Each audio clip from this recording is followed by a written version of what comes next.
Hi, everyone. Thank you for joining us in our 2024 complimentary webinar series covering the FAR, or the Federal Acquisition Regulations. We're coming to you live today from Washington, D.C., and we're glad you all could make it. Okay, a bit about this series. As usual, all of our webinars are complimentary and recorded. The FAR has 52 total parts, and we will run through them sequentially each week on Wednesdays and Fridays at noon at Eastern Time. The recordings and the PowerPoints will be posted within 24 hours of the webinar's ending. You can find the recordings on our YouTube channel simply by subscribing to it using the link you see on the screen, and there is no cost. You can find the PowerPoint on the SlideShare site using your LinkedIn credentials to log in. Again, there's no cost for that either. We also offer sponsorship opportunities, and if you're interested, please send us an email at hello@jenniferschaus.com. And for how to sign up for the series, unfortunately, there is no bulk registration. You must register individually for each webinar. If you go to the Jennifer Schaus website, navigate to the section called the FAR, and you'll find the individual registration links. Also, the recording links will be posted here upon the completion of each webinar. Please note that we covered the FAR in 2020, so if you're eager to get a jump start, please find these historical recordings on our site. You can navigate to the Webinars tab and scroll down to the section, the FAR 2020. But because it has been 4 years, many of the regulations have changed and been updated, so please use this as a reference tool only. And now a bit about us. We work with established federal contractors worldwide, helping them to navigate the market. Our services range from market analysis reports to contract vehicles and compliance. Some of the contract vehicles we support are listed here on your screen. For more information, please visit our website. Okay, and those are our services to our federal contractors. We also provide marketing and advertising services to organizations who are selling to federal contractors. We can add the extra muscle to your marketing efforts via our newsletter ads and webinar sponsorship to in-person events. Please email us and ask for our media kit. We are currently offering a buy one, get one special in our newsletter, which reaches over 30,000 subscribers with discounted rates. If you want to place an order or have any questions, please send us an email to hello@jenniferschaus.com. Contract vehicles can be great marketing tools for pursuing federal business. Current open solicitations include Navy Seaport Next Generation and NASA, as well as GSA Alliant. Additionally, the GSA Multiple Award Schedule is an open and rolling RFP. If you qualify for any of these and need proposal support, please email us for a quote. As you know, congressional hearings on both the House of Representatives and on the Senate side are open to the public unless otherwise stated. We have a list here of the upcoming schedule, including the date, time, building, and room numbers. Most meetings take place in the Dirksen, Rayburn, or Cannon buildings. If you are selling to any of these departments or agencies, attending the hearings can be a great way to gather information, understand the process, and also network with influencers. Please join us for these upcoming complimentary webinars with various APEC accelerators. Jennifer will be teaching in this federal marketing webinar for the Michigan Apex Accelerator. The registration link is in our newsletter, or you can email us to get the link. Additionally, Jennifer will cover GSA schedules as well as federal marketing for our local Apex Accelerator in Virginia. These are complimentary and online webinars, so please join us. Jennifer will also be teaching 2 classes for the Maryland Apex Accelerator, one on marketing and one on the GSA schedules. These are in July and in December, and once again, are complimentary. Coming up this June, we will hear from Carrie Palmetier on small business innovation and federal contracting. Specifically, Carrie will cover information on SBIRs and STTRs. These 2 options are a great way for tech companies to grow in the federal sector. This is a 2-part series. As always, these are recorded and complimentary. Please join us and over 300 government contractors on Monday, June 24th at the Kennedy Center for our Federal Government Contractors Summer Soiree. Firstly, we want to thank our event partner BidSpeed and also our sponsors Capital Bank, RXO, GovSpend, Federal Compass, Fully Promoted, and Caltech. You can also meet with the federal government, including the SBA, USAID, NSF, NAVC, and NAVAIR. Additionally, we want to thank our in-kind sponsors, the Virginia Apex Accelerator and the Nova Hispanic Chamber.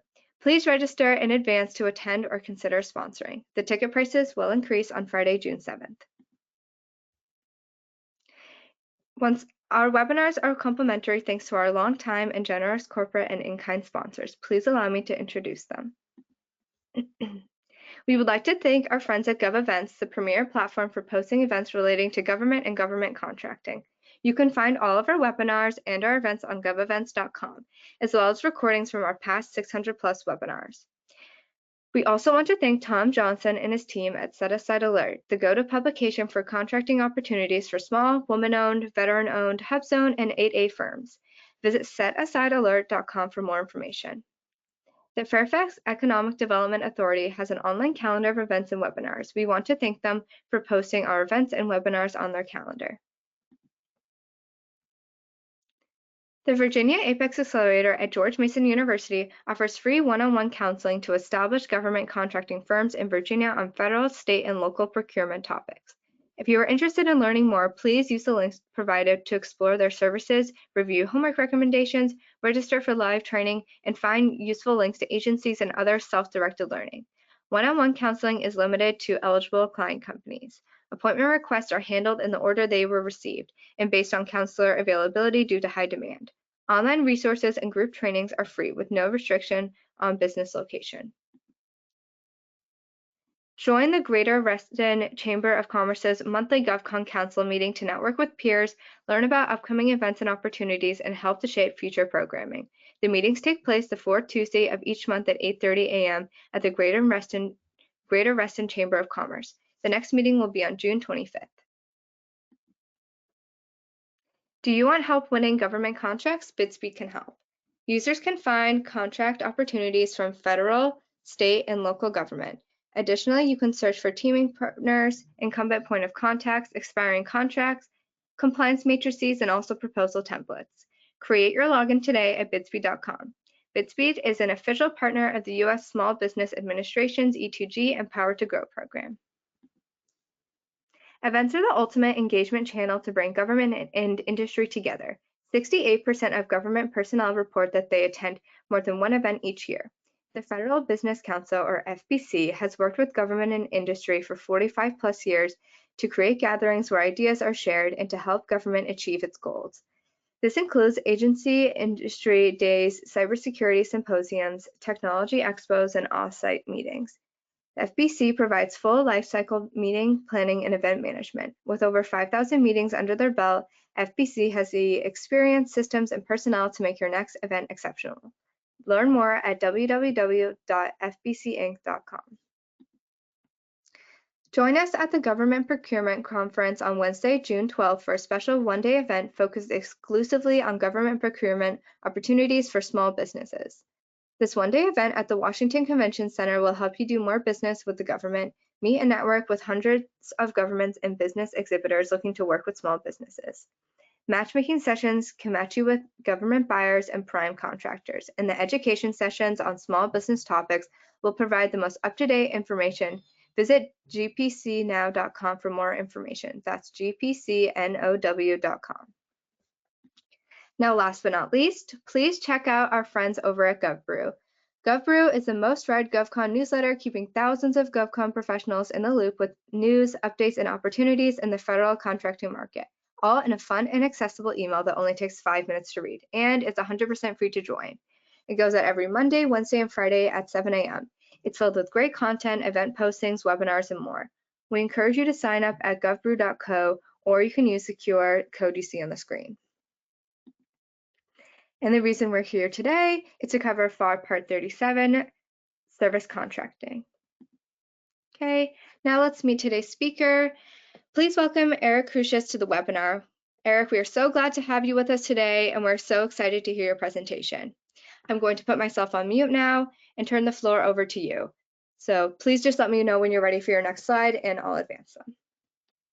Sounds great. Appreciate the introduction. It's great to be here to talk about service contracting. You'll see a lot of this presentation focuses on the Service Contract Act, now known as the Service Contract Labor Standards, because that is the main focus of FAR Part 37, although we'll run through the part itself and talk to the different sections of the part. But thank you for joining me on this nice, beautiful Friday here in the DC metro area. Let's go to the next slide. I should mention, by the way, as the slide advances, that I'm a partner at Holland and Knight. I sit in our government contracts group and do everything from bid protests to compliance to cybersecurity to labor issues. So that's just a very quick rundown on what I do. So looking at FAR Part 37, section 737.000 talks about the scope of the part, and it applies to all contracts and orders for services. And as I mentioned earlier, this includes the service contract labor standards. Let's go to the next slide.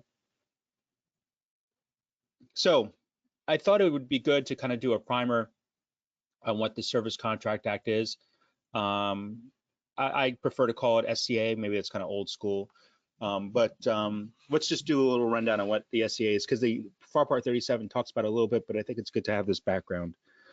So first, the SCA has 4 separate requirements. And these requirements are on the screen here: wages, benefits, notification, and retention. For wages, you look at a wage determination, and we'll have a slide on that in a minute. And that determines what wages the employees are entitled to. Now, it's really important to kind of think about, when you think about kind of what wage they're entitled to, they have to be in the correct labor category. And it's up to the contractor to figure out which employees go into which labor category, and that will determine the wages that are in the wage determination. The correct labor category is not based on the title of their labor category. It's dependent on the work they're doing, matching it up with the work that is encompassed in the labor category that DOL puts out, which is you can find in the directory of occupations. If you search for DOL directory of occupations online, you'll get a PDF of the latest version, which I think they're in the 5th edition right now. When you look at benefits, those are also actually in the wage determination, and that includes a health and welfare hourly requirement that can be provided in cash, could be provided in some kind of other benefit, such as a 401k, medical, all that kind of stuff. So that's the H&W. Then you have a vacation requirement. This is a waterfall requirement on the anniversary. It vests, and that's when vacation is provided. If it's not provided by the next anniversary date, it has to be paid out. And then you have holidays. There are holidays listed on the wage termination itself, and that's how a contractor knows when the holiday requirement vests. And this is required of whether folks are full-time, part-time, occasional, seasonal. It's just, if they're not full-time, it's prorated. So if you have somebody working 20 hours a week, they get H&W for those 20 hours. They get half the vacation benefit and half the holiday benefit, depending on where and when they work. So there's also an employee notification requirement that's set out pretty easy. There's a poster that DOL has. You could do it electronically if folks are not in a physical space. And then there are some other kind of minor things that go along with that. And then there's a record retention requirement. It's good to look at that, but most contractors are keeping those records for anyway. But always good to refresh recollection on how long records need to be kept and which records need to be kept. The retention requirement is 3 years in the regulation itself, but oftentimes the FAR has other retention requirements for other kinds of records or records that overlap with this, and then you have your own internal policies. Just want to make sure you're following it, because if there is an investigation, you don't want to get hit up with failing to hold on to records. Let's go to the next slide. So that's an overview of the SCA. So I like to kind of think about it like this. With respect to the Service Contract Act, it doesn't apply to every contract. So we have to figure out, in the first instance, does it apply to our contract? Well, easy way to do that is to see if the clause and wage determination are in the contract. So if we're talking about a prime contract, the agency should put the clause and wage determination in. It's a little different for GSA schedules, which we'll talk about in just a bit, but you want to find the clause and wage determination in the contract. Now, sometimes the SCA DOL is under the opinion the Service Contract Act applies even when the clause and wage determination are not in the contract. And that's always a risk that the prime contractor has. Of course, if you, the prime contractor, believes the SCA applies and they don't have both the clause and wage determination in the contract, good to have a dialogue with the agency to talk it through with them and see why they think the SCA doesn't apply.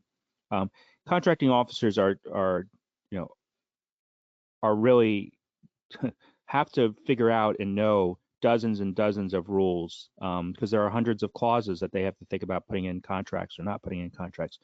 So we can't expect that they know the nuance of the Service Contract Act, even if they've been doing this for many years, just because the knowledge that they're required to have is so broad.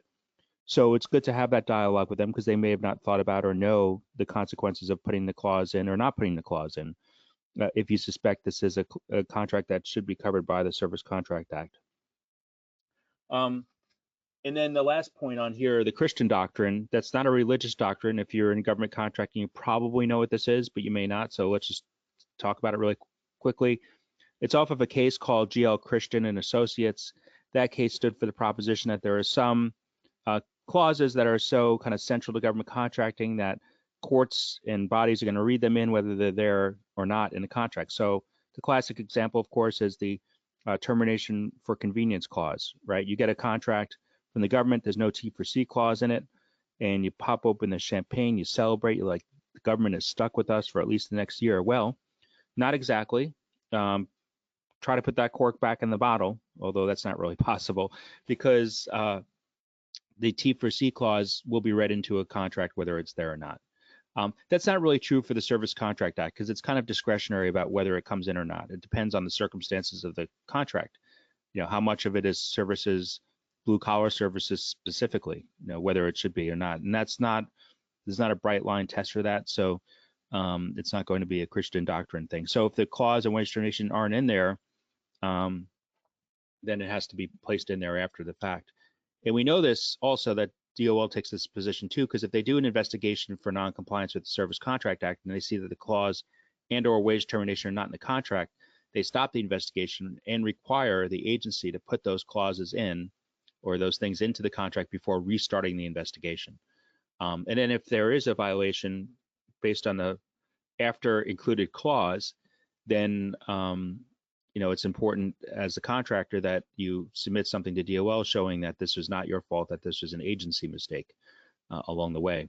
And then you as a contractor will have the ability to get a price adjustment for the agency for that difference in cost because of the wages and benefits that you're now paying because the Service Contract Act is included. So all this is, you know, can be helped by engaging with the agency early on if the clause and wage termination aren't in there to ensure that they that's the decision that they want to make. So DOL has the final authority to determine whether the Service Contract Act applies. And you look to the contract. Let's say you determine that it's applicable because the clause and wage termination are in there. Seems all right. Well, then, you know, you have a bunch of folks working on a contract. Say you have 30, 40 folks, and then it's up to the contractor to determine who's exempt, who's non-exempt, and what labor categories, DOL labor categories they go into. You know, that makes mapping a little difficult because you might have some agency labor categories, you have individual labor categories, and you have DOL labor categories. You got to map through all three. The difference between the DOL ones and the others is DOL doesn't care about experience. If the employee is doing the work, they're entitled to get that paid, whether or not they have the right college degree or not. Of course, the agency will care about that. And when you're hiring, you'll probably care about that too, because qualifications are important, but qualifications don't matter for DOL. It doesn't matter if the employee is performing poorly, performing a job that they're not trained to perform or qualified to perform. As long as they're performing it, albeit poorly, they're still entitled to get paid. Next slide. So we talked about what's kind of covered by SCA, service contracts performed by blue collar workers within the United States. These are contracts that are not covered by the SCA, and this is just a partial list, but for leasing of space or equipment is generally not covered. And there are exceptions to the exceptions too, so don't take this slide and run off. You need to do an analysis based on the regulations. Contracts for professional services. So some contracts for professional services, you may have a one or two non-exempt folks on that. That's probably still qualifies as a contract for professional services that wouldn't be covered by SCA. But what happens when that number gets up to 10%, right? That's where it starts to get a lot blurrier, and you probably should seek help in figuring that out. Again, performed almost exclusively by employees who are exempt. Federally assisted contracts for services entered into by state governments, such as the Medicare and Medicaid programs. Construction, alteration, and repair of public buildings or works, those are typically covered by the Davis-Bacon Act here, DBA. Manufacturing contracts or supply contracts covered by the Walsh-Ely Public Contracts Act. And at least on this slide, carriage or of freight or personnel with tariff rates in effect. So you go, if somebody buys a ticket to take a plane trip from DC to California, those flight attendants are not going to be all of a sudden covered by the Service Contract Act. Next slide. So that's a partial list, so you should kind of review that list, but also look at the regulations to see if there are any other smaller kind of exemptions that are out there. So earlier we talked about wages in accordance with the wage determination. There are a few types, of course, wage determinations. We have the standard ones, which I'll talk about in a moment, collective bargaining agreements, and then there are also contract and industry-specific wage determinations. If you go on sam.gov and click on wage determinations, you'll find kind of a guide to help you pick out a wage determination, and there's a drop-down list of specific industries that have their own wage determinations. Like fast food is one of them. They usually have lower benefits, the fast food one, because that's what is rampant in the industry, so they try to match it to what the industry calls for. There's also elevator repair, there's photography. So just look at the industry-specific wage determinations. The agency, if the contract you're performing is covered by one of those industries, the contracting agency should probably put that industry-specific wage determination in, but it's good to check just to be sure. Then you have contract-specific ones just kind of working up the list here, and those are ones that are created just for a contract. Maybe it's a nationwide contract where it would be difficult to have 30 or 40 wage determinations, so they kind of have just one or maybe two or three that cover different areas. And then collective bargaining agreements. This is a whole other can of worms, but collective bargaining agreements supplant the area wage determination for wages and benefits. So that's a separate wage determination. And then the most common thing that we'll see are the standard wage determinations, and they either end in an odd or even number. The only difference between the odd and even ones is how health and welfare benefits are provided. The odd ones required on an individual basis, the even ones required on a kind of a pool basis. So the even ones are very uncommon, but they are out there. And the standard wage determinations provide, for the wages and benefits that are applicable to that area of the country. Usually a grouping of counties that are close together. Next slide. So here's some pitfalls before we move on to the rest of FAR Part 37. Here's some pitfalls for the Service Contract Act. Prime sub issues are rampant in the Service Contract Act. You have a prime who receives a wage determination and a clause, does not flow it down to the sub unbeknownst performs the work, or is not paying employees in accordance with a wage determination that doesn't have. Maybe the prime is delayed in sending a newer wage determination to a sub. So those are issues that we see. We also see issues connected with a subcontractor who just fails to perform even though they get the flow downs. So it's really important as a prime and sub to kind of talk these issues out ahead of time. For a prime contractor, you want to have a subcontract agreement that acknowledges that these issues can exist by having provisions in there that protect the prime contractor. So for instance, maybe their sub fails to pay their workers, and DOL's opinion, the sub fails to pay their workers properly. And in that instance, DOL will find that the prime and sub are jointly and severally liable for those back wages. That's what one of the regulations says. So the DOL then can go to the prime contractor and recover those back wages. Well, the prime has already paid the subcontractor for that work. So the prime is kind of paying out twice. So it's really important to have some kind of indemnification clause in the subcontract agreement that requires payment from the sub to the prime in those instances, even if the sub thinks that it's wrong. And of course, on the sub side, you want to, if you have a subcontract that's for blue collar non-exempt services, you want to make sure that that you talk with the prime and make sure that they know that, and that they flow down the right clauses if they're applicable. For GSA schedules, GSA schedule program has the clause in it and has all the wage determinations flowed down in it. So it's up to the agent, it's up to the contractor to figure out which one is the right one. And of course, for task orders issued off of a GSA schedule that are for exempt services, it's best to try to get the agency to acknowledge that the Service Contract Act doesn't apply in a task order off of a GSA schedule, although they don't always do that. Another pitfall is kind of accounting for hours work. We have post-preliminary and preliminary work. There's been a lot of case law, even in the Supreme Court, about these issues. What happens if you have folks line up, to do maybe a security guards line up ahead of a shift and, check their guns and stuff like that. That could be billable time. Then there's the issue of folks who are paid to wait or waiting for work. Those are nuanced things. So all those kind of hours worked issues that you see in the Fair Labor Standards Act are magnified with the Service Contract Act. Accruing vacation is also very difficult in figuring out when to pay it. So just take care with that. We could do a whole seminar on that alone. And then taking investigations seriously. Investigations happen all the time from the Department of Labor. We don't want to have, but we don't want to make things worse by not taking them seriously, not providing DOL the documents that they ask for. They have a right to ask for them, whether you like it or not. They're there, and they're there to do an investigation. They're going to get their records one way or the other. So be careful of that. Next slide. So there's some adjacent requirements to the Service Contract Act. One is the minimum wage for contractors.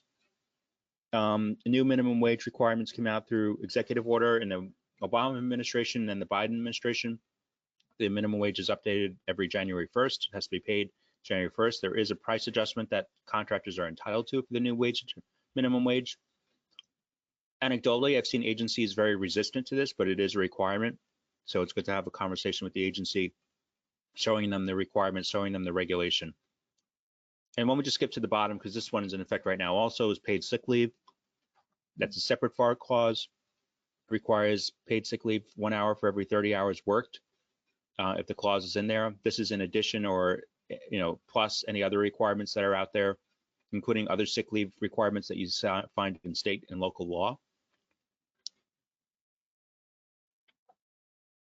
There's been a proliferation of sick leave requirements around the country, so have to kind of match those requirements up with whatever the requirement is in the FAR clause as well. And again, we could do a whole half hour on paid sick leave.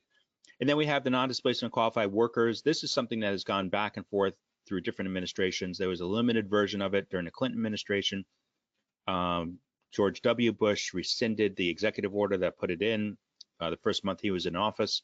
Then the first month he was in office, President Obama issued an executive order putting it back in, but it took 4 years for the regs to be written. And I believe the regulations came out the first month of his second term of the Obama administration. It was January 18th, 2013, I believe.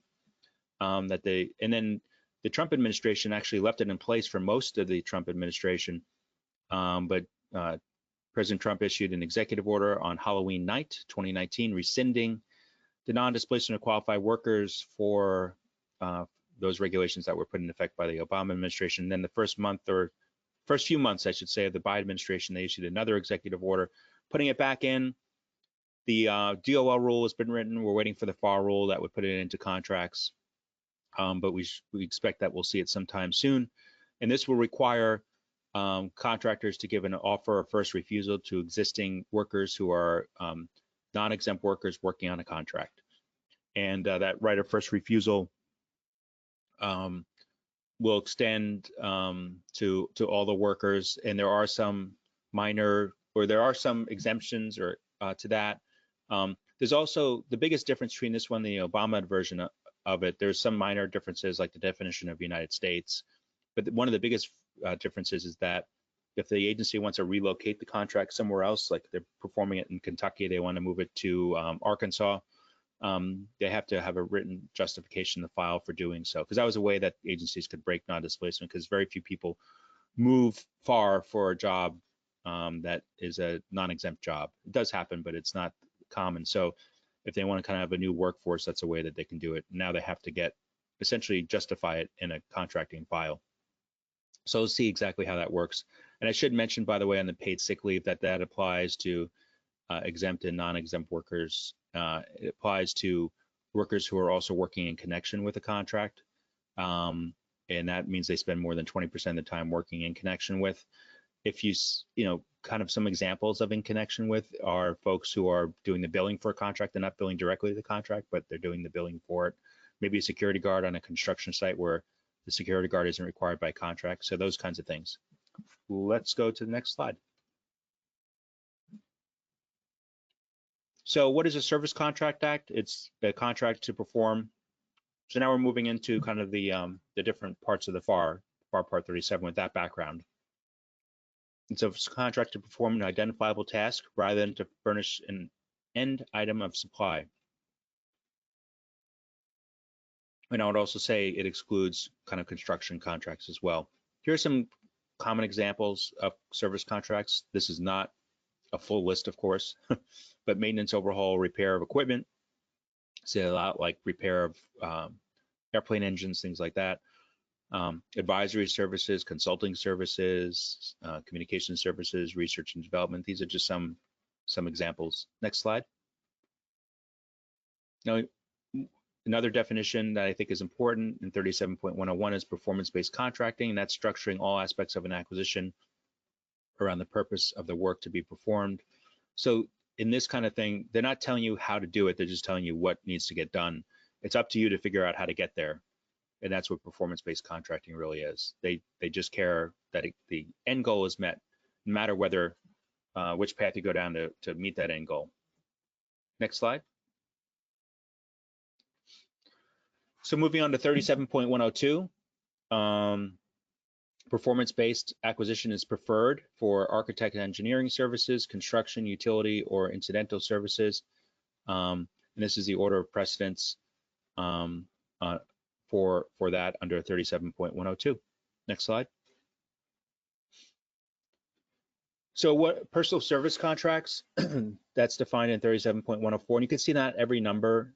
We're not going to touch on every number that's in the FAR part. Some are just more important than others. Some are really focused on government itself. So I just pulled out the ones I thought would be most relevant to folks here. But personal services contracts are characterized by an employer-employee relationship. Is the government kind of hiring a person and supervising them directly? That might be a personal services contract. And there are significant restrictions of personal services contracts. You can't utilize them unless it's authorized by statute. If the government wants to have somebody work for them directly, they can have a company that person employs, enter into a contract with them, or they can hire the person as an employee of the government. Next slide. Moving on to 37.107, which talks directly about the Service Contract Labor Standards, also known as the Service Contract Act. It's not automatically applicable, and these are the kind of the ways we see it employed. It has to be primarily for services by service employees. It's kind of a circular definition, but helps get the idea. Must be performed in the United States. That's just not the 50 states, by the way. There are some limited exceptions, as we talked about earlier, to the Service Contract Act, Service Contract Labor Standards. And the agency makes that initial applicability decision, right? They're the ones who decide where that clause in wage determination should go in the contract. And once they do that, then, if somebody complains that it's not in there, such as an employee working on the contract, then DOL makes that final determination, and DOL is the one who decides in the end whether it's applicable or not. Next slide. So this is a little bit different. I've actually had protest about this, and this is an interesting thing.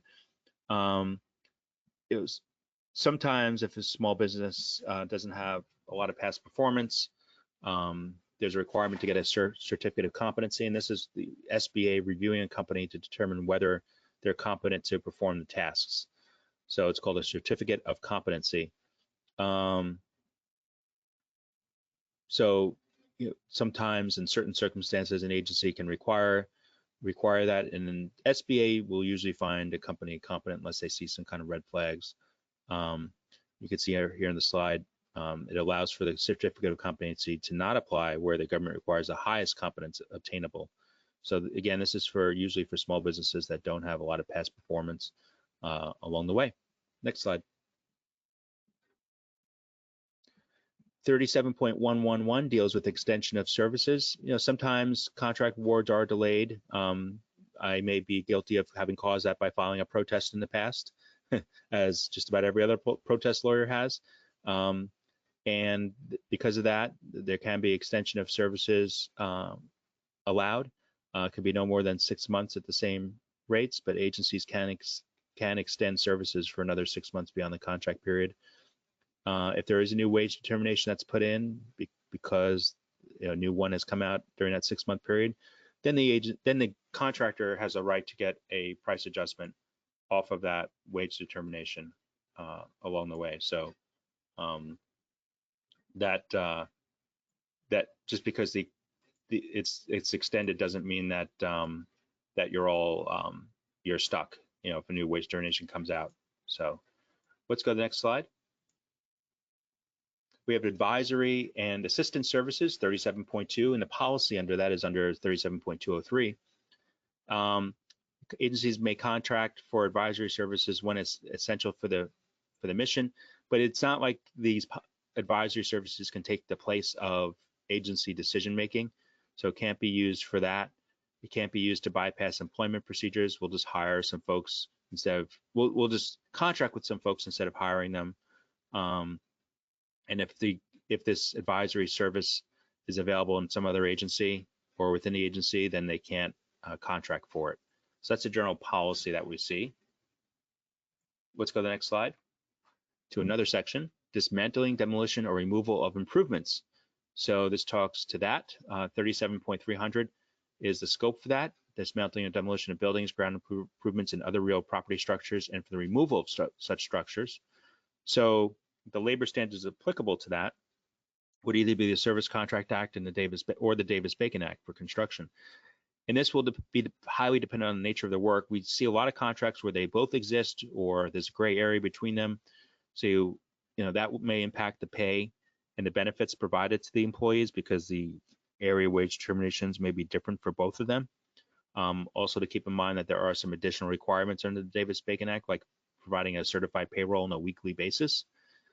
So just really be careful when you kind of see these kinds of semi-construction requirements and ensure that you have the right statute that's covered by it. Of course, the agency should be the one to dictate it initially, but you want to kind of make sure what the agency is doing is right, because if not, then DOL could come in after the fact and correct it.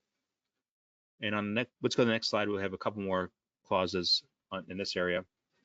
Bonds or other security that may be required at some point in time during a construction contract. And this talks to the clauses that are inserted covering this area, 52.237-4, 5, and 6. Let's go to the next slide for non-personal healthcare services. Contracting officer responsibility in that is obtaining evidence of insurance. We just have a couple more slides left. It's not a huge section. 37.6, our last topic, next slide, is performance-based acquisition. So this stands for the proposition 37.601 that the solicitation should use a performance work statement or a statement of objectives, and that they should include also a measurable performance standards and a method of assessing that performance, and if it's appropriate, performance incentives. And you'll find some types of contracts in FAR Part 16 that deal with performance incentives. So, all these FAR parts kind of intersect with each other, and that's one way they can do it. So let's go to the next slide. So a little bit more detail on the performance work statement on what to do, but it should be descriptive of the results, not how to achieve them. We talked about that a little bit earlier. Something that's measurable, right? Not having something that's measurable creates a lot of gray area and confusion, which is not good for the contractor or for the government as well. And maybe there's some measurable performance incentive standards or incentives to encourage cost-effective completion of the contract. There are, like I said earlier, there are some contract types that allow for that to happen. So I think that's the end of it. I think that's FAR Part 37. Let's go to the next slide just to make sure. There we go. Yep. Thank you, Eric, for an informative presentation, and thanks to everyone for joining us today as well. As mentioned, you can always watch the recording on our YouTube channel within 24 hours, and you'll find over 600 webinars on government contracting there. So that's it for today's webinar. Thank you again, Eric, and thank you for everyone who joined us, and we hope to see you next Wednesday for Part 38. Thanks.